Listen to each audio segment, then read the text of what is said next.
Hey everybody, this is Matt Mayoko at NBC Sports Bay Area. Welcome back here to my YouTube channel. It's brought to you by Canyon Club Brewery, a restaurant, a beer garden providing fresh beer. Someone said, "Hey, there's no such thing as fresh beer." Yes, there is such thing as fresh beer. I know, I've had it.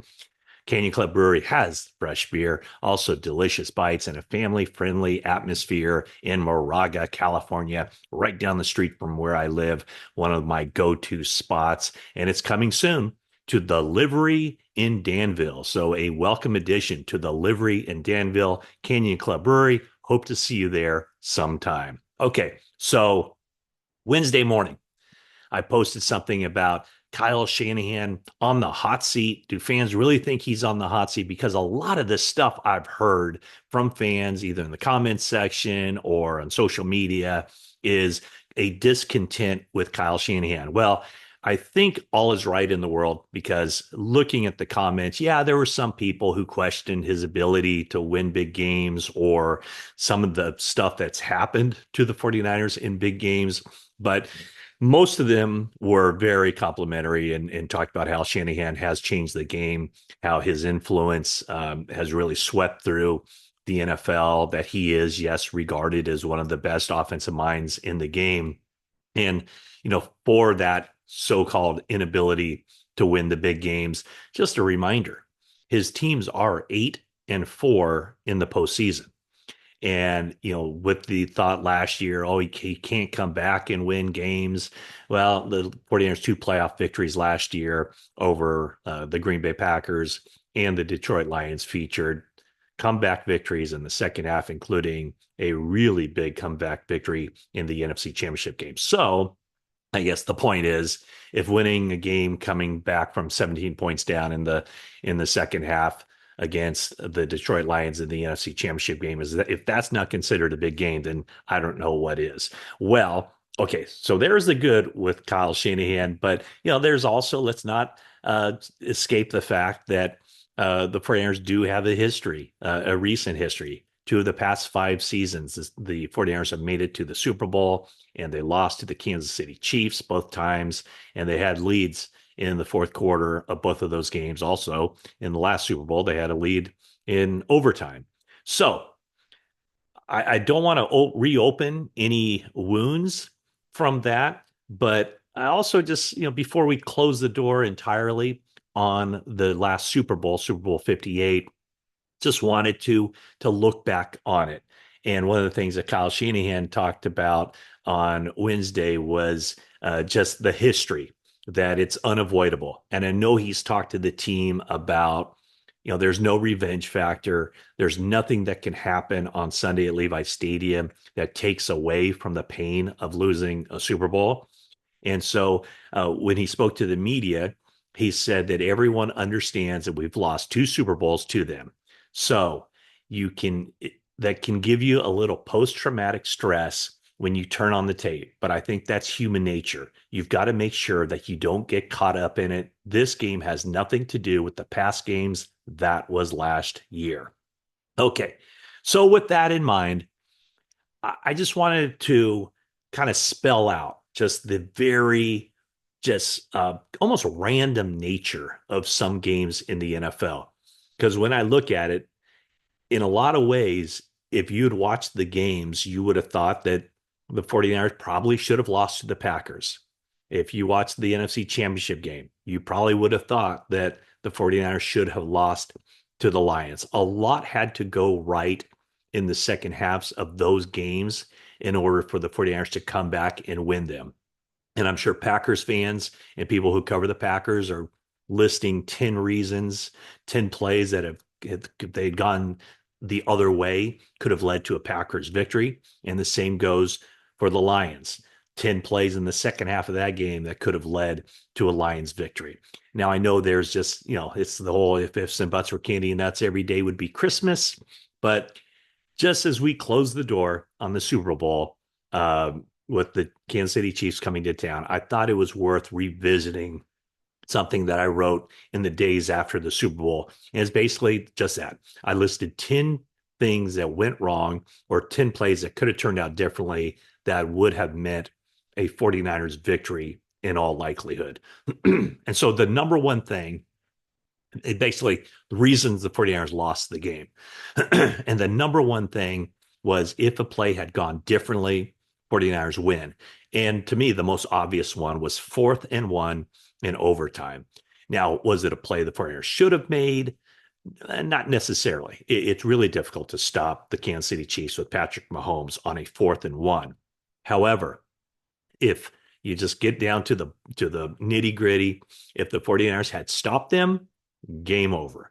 And watching that game, you knew that Kansas City was going to keep the ball in Patrick Mahomes' hands. So I would say that the 49ers probably should have had Fred Warner spying Mahomes close to the line of scrimmage and at least make Mahomes make a decision of throwing the ball. And if Fred Warner is right there, maybe he bats down the pass, maybe he's able to stop him for no gain, whatever the case may be. But Mahomes escaped really without a whole lot of resistance and picked up an easy 8 yards for the first down. Okay, so that's play number one. The other one came in the fourth quarter. Second, the number 2 play came in the fourth quarter, and that was a play where Trent McDuffy, the Chiefs defensive back, was coming on a blitz.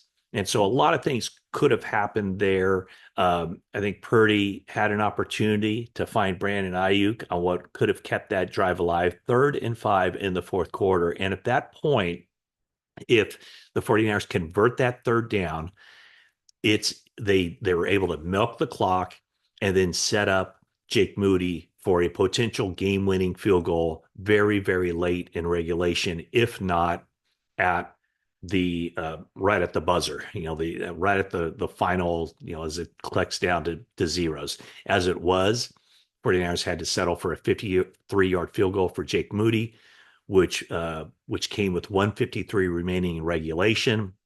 That gave the Chiefs and Mahomes plenty of time to move down the field and get their own field goal to force overtime. And that long drive that the Chiefs had, that set up something that I'll reference later as well. The number 3 play to me was the muff punt, because at that point, Kansas City was not able to get any kind of momentum going on offense. And so their only touchdown in regulation came after the muffed punt, where the ball hit Darrell Luter. Ray McLeod could have easily fallen on it, but he tried to scoop it up. So that turnover led to a 1-play, 16-yard touchdown drive. And I put drive in air quotes. The number 4 play also came on special teams, a missed extra point.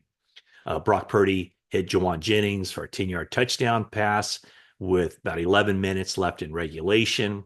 That gave the 49ers the lead, but that lead dissipated because instead of a 4-point lead, it was a 3-point lead because of the missed extra point. Now, obviously, a lot of things would have turned out differently as far as, the Chiefs and their own ability to kick field goals. So who knows how it would have turned out, but I'm just saying that mixed extra point changed the complexion of that game, and it would not have gone to overtime if Jake Moody had not kicked low and the field goal had been blocked.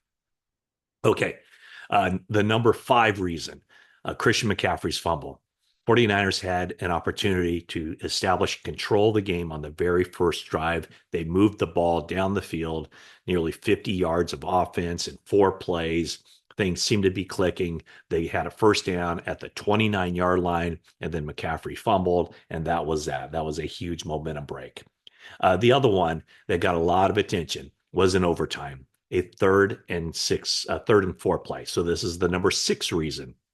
And John Feliciano, the right guard, had an injury. He left the game. Spencer Burford came in, and on a 3rd and 4 play where it looked like Brock Purdy had some options available to him if he could just hold the ball a split second longer, Spencer Burford busted an assignment. He blocked down when he should have been blocking Chris Jones right over him. Chris Jones had a free run at Purdy, forcing Purdy to hurry his pass, throws wide of Juwan Jennings. If he had had more time, he could have hit Jennings, could have hit Ayuk. And that would have been a huge play on third down and kept the 49ers drive alive and potentially led to a touchdown. Instead, they had to settle for the field goal.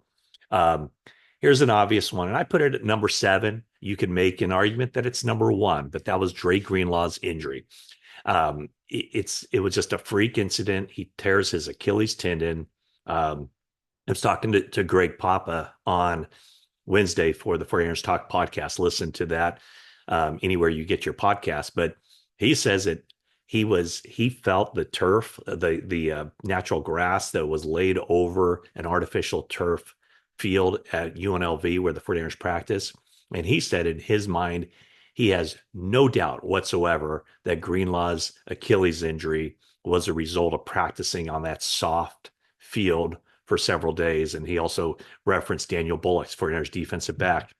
He also tore his Achilles in the game. So the Greenlaw injury. And of course, Travis Kelce, one catch for 1 yard in the first half when Dre Greenlaw was out there, and then 92 yards of receiving after that. So Greenlaw had that as number 7, but like I said, it could easily be number 1 or 2 on the list. And then I had the decision to start overtime by receiving the kickoff as number 8. The 49ers won the toss at the opening of overtime. Kyle Shanahan elected to receive. Now, I had no second guessing at all at the time because the 49ers defense had been on the field a lot late in regulation, and I could tell that they were just absolutely gassed. And so I thought it was the right call for the 49ers because the defense was so exhausted to take the ball first to give them some time to recover. But the decision, whether it was the right decision or the wrong decision, it did not turn out well for the 49ers because of this reason. Once the 49ers did not get into the end zone, it then laid it out perfectly what Kansas City had to do. In other words, if they were faced with a 4th and 1 at the beginning of overtime, they might have punted the ball away.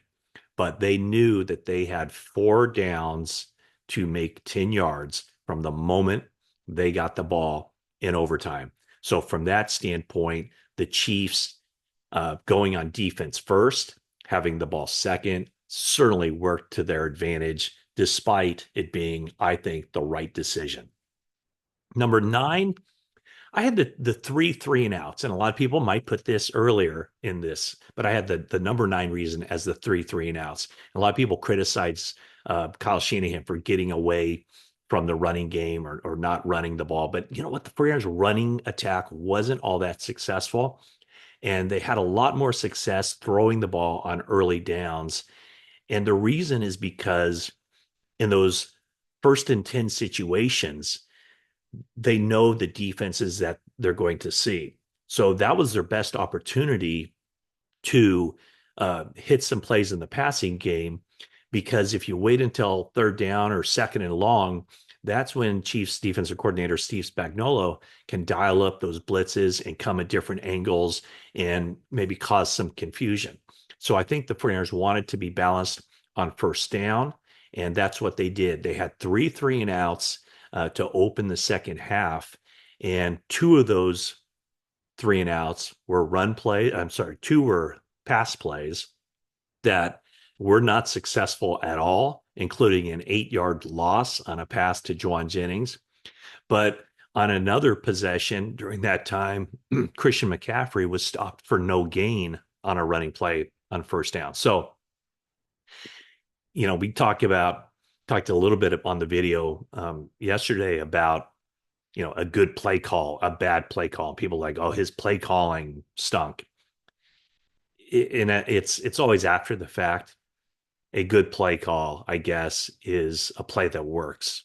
Any play that doesn't work is a bad play call, but you don't know all of the circumstances that go into it, how a play is set up, and basically all the inner workings of why a play is called. So the 3 and outs would be number 9. And then the one that got a lot of attention after the game, and I don't think it had any impact on the game whatsoever. So it's my number 10 reason, not knowing the overtime rules.